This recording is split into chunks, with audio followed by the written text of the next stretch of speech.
गडाब जी site super highway थाने जी हद नून मोहम्मद बुरफत गोठ जे रवासी मोहम्मद इरफान जी घरवारी सदफ बीबी बासरण ऐं पुलिस जे दाह खणी गडाब प्रेस क्लब पहुची प्रेस कॉन्फ्रेंस कंदे मौक़े बि इख़्तियार कयो त उस्मान जेको फोरू चोर ऐं पाण खे इलाइक़े जो दादा सम्झंदो आहे ऐं चवंदो आहे त मुंहिंजो भाउ कामरान IG बलूचिस्तान जो बावर्ची आहे। पुलिस समेत केर बि मुंहिंजो कुझु बि बिगाड़े नथो सघे। जंहिं वटि 2 पिस्तौल बि आहिनि। असांजे घर मां 125 मोटरसाइकिल सिलाई मशीन सोलर प्लेट ऐं UPS हिकु बैटरी बि खणी वियो आहे ऐं असांजे घर खे बि तालो हणी बंदि करे छॾियो अथसि।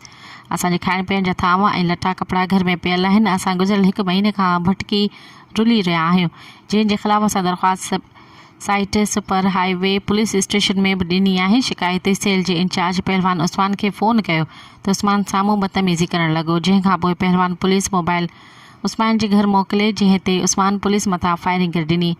पुलिस थाणे मां हिकु ॿिए मोबाइल घुराए वरिती। उस्मान ऐं संदसि भाउ कामरान खे खणी विया, पर पुलिस स्टेशन पहुचण ते साॻी पुलिस मोबाइल में खणी पुलिस बाइज़त हुन खे पंहिंजे घर छॾे हली वई। हुन चयो त पुलिस हिन माण्हू IG बलूचिस्तान जा ख़ासि आहिनि, असां हुननि खे कुझु बि नथा करे सघूं। हुन chief justice Sindh high court IG Sindh DIG east SSB east ऐं ॿियनि वसवारनि खां मुतालबो कयो त उस्मान ऐं कामरान खां असांजो सामान रिकवर करे असांखे तहफ़ुज़ फराहम कयो वञे।